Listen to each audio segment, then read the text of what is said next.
দর্শক, আপনারা দেখতে পাচ্ছেন যে ভারতের মুসলমানদের নামাজ পড়তে বাধা দেওয়ায় এই মুহূর্তে উগ্রবাদী বিজেপি নেতা দিলীপ ঘোষকে গণধোলাই দিয়ে জুতা পেটা করছে ভারতীয়রা।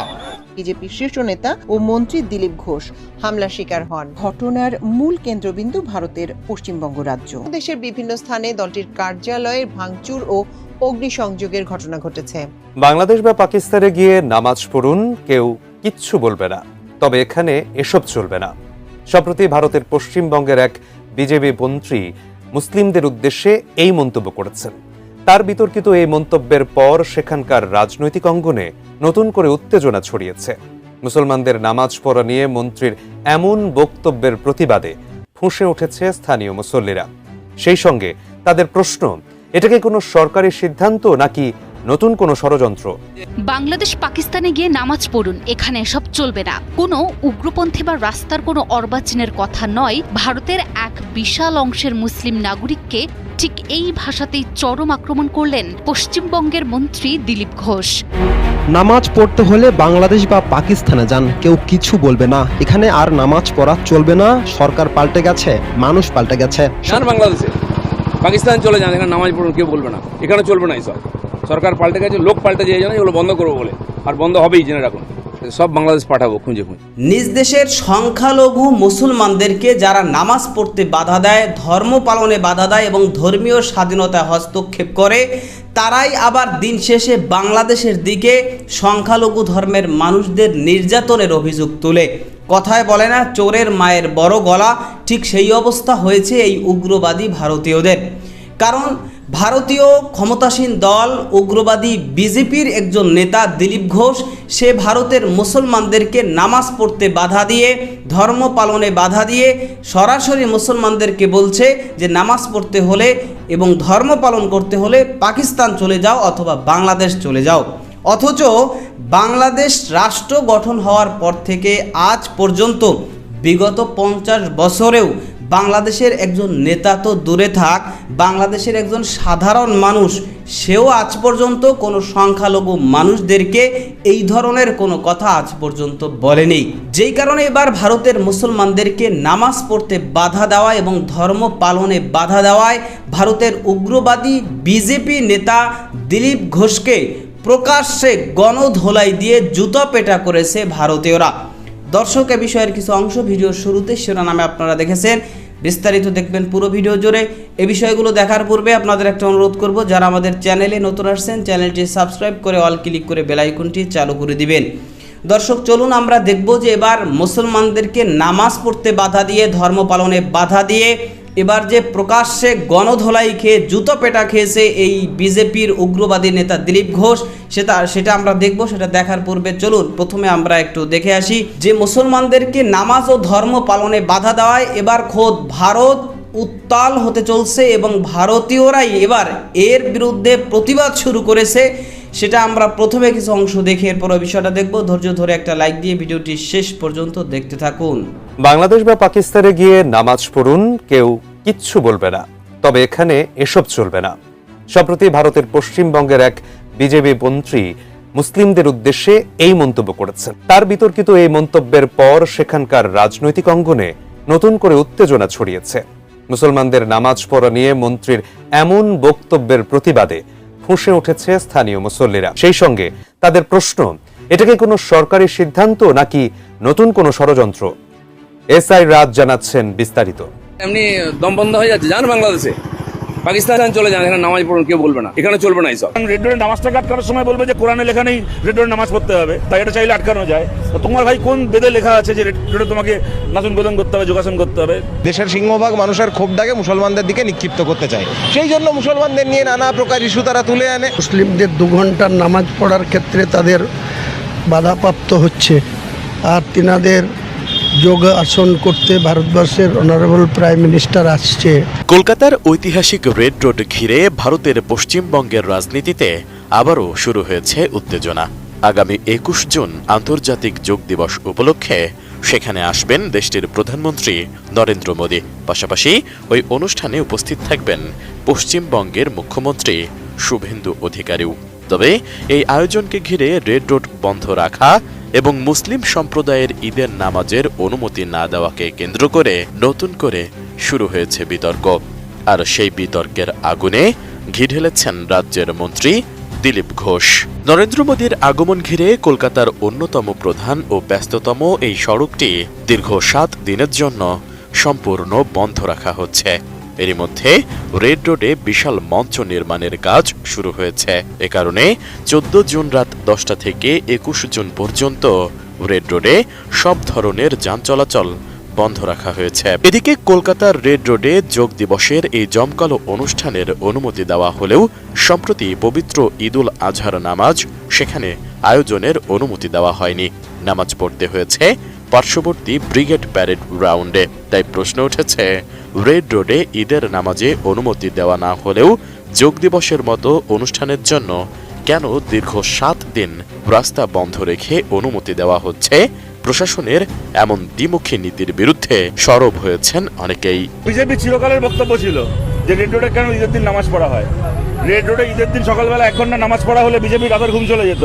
আর সেই রেড রোডে এখন 7 দিন ধরে বসে ওরা ওখানে যোগাসন করবে। এখন শুধু এগুলো বোঝা যায় যে এগুলো হচ্ছে চুলকে খাওয়া করা। এগুলো হচ্ছে মানে ইচ্ছে করে একটা ধর্মের মানুষকে কর্নার করার জন্য এগুলো করা। একই ব্যক্তি একই সরকার, ডবল ইঞ্জিনের সরকার দ্বিচারিতা করছে। মুসলিমদের 2 ঘন্টার নামাজ পড়ার ক্ষেত্রে তাদের বাধাপ্রাপ্ত হচ্ছে।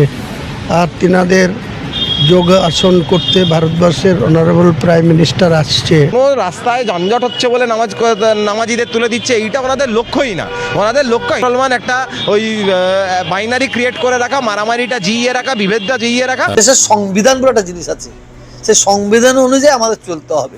বিষয়টি নিয়ে 16 জুন সাংবাদিকদের প্রশ্নের জবাবে রাজ্যের মন্ত্রী বিজেপি নেতা দিলীপ ঘোষ বলেন, প্রধানমন্ত্রী আসলে তো সমস্ত রাস্তা বন্ধ থাকে, তিনি যেখানেই যাবেন সেখানেই বন্ধ হয়।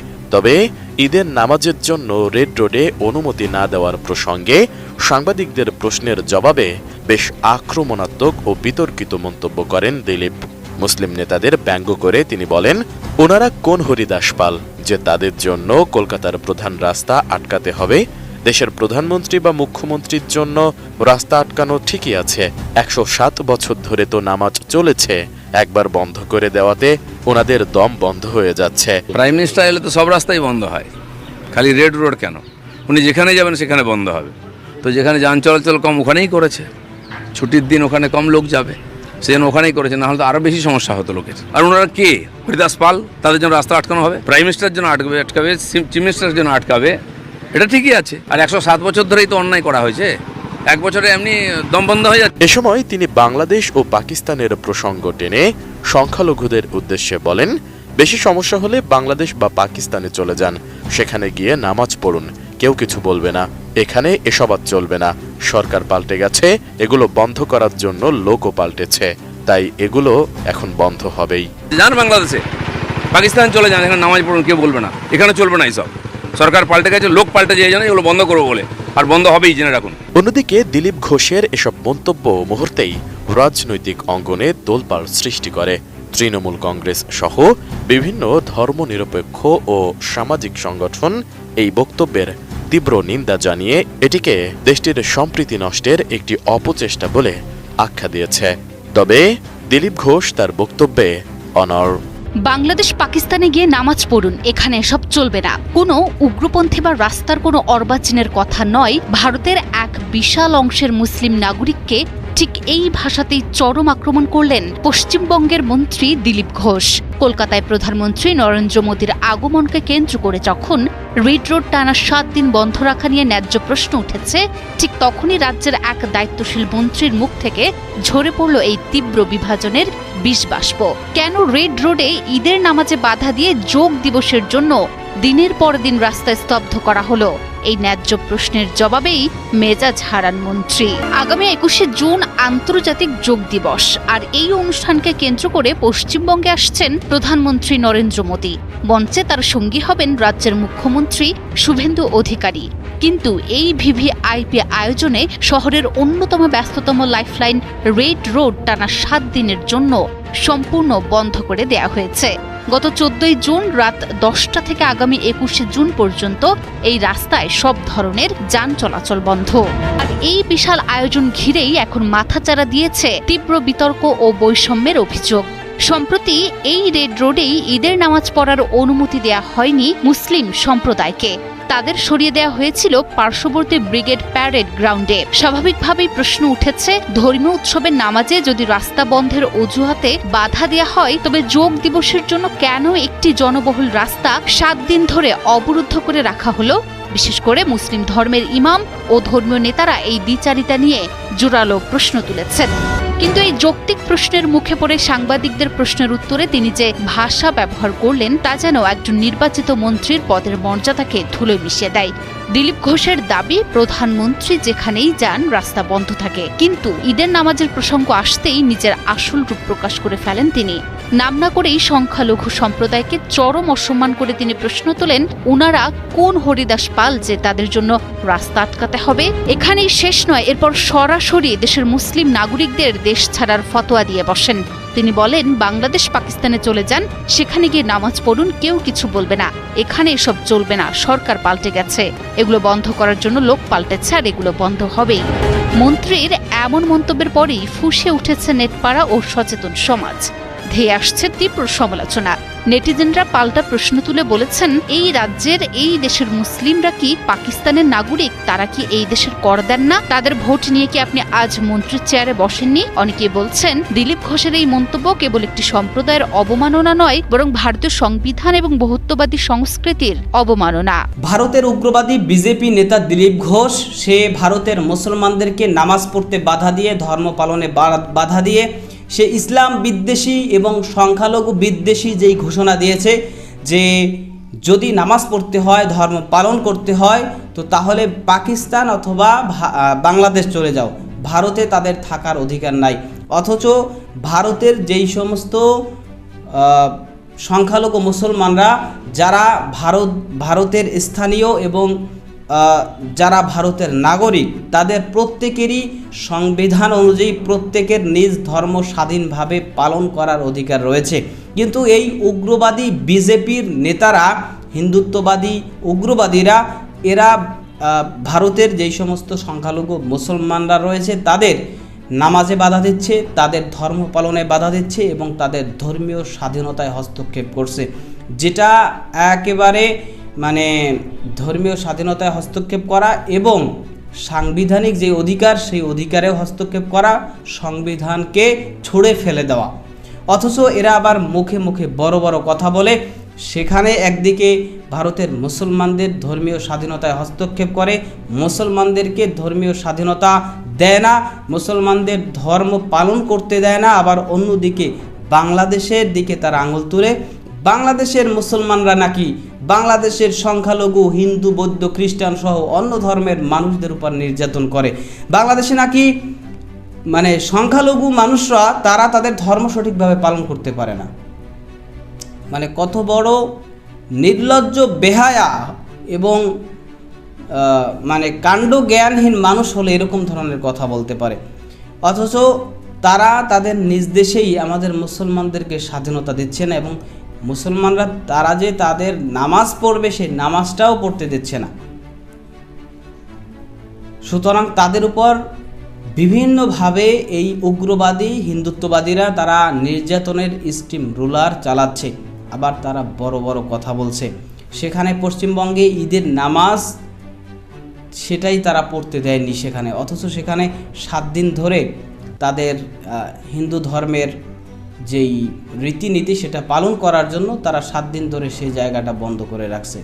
সুতরাং এখন তো যৌক্তিকভাবে প্রশ্ন উঠবেই যে মুসলমানদেরকে এখানে যেখানে এত বছর ধরে নামাজ চলে আসছে সেই নামাজ পড়তে তাদেরকে বাধা দেওয়া হয়েছে, অথচ এখন সেই জায়গাটা বন্ধ করে দিয়ে 7 দিন একাধারে বন্ধ থাকবে, কোনো মানুষও যেতে পারবে না, যান চলাচলও করতে পারবে না, আর সেখানে হিন্দু ধর্মের রীতিনীতি পালন হবে। তো তাহলে এটা তো দ্বিচারিতা ছাড়া আর কিছুই নয়। সেখানের সংখ্যালঘু যেই মানুষরা আছে তাদের যেই অধিকার, সেই অধিকার তারা কেড়ে নিচ্ছে। সুতরাং অবিলম্বে ভারতের সংখ্যালঘু মুসলমানদেরকে তাদের ধর্মীয় স্বাধীনতা পালন করার অধিকার তাদের দিতে হবে এবং তাদের উপর কোনো ধরনের নির্যাতন নিপীড়ন চালানো যাবে না।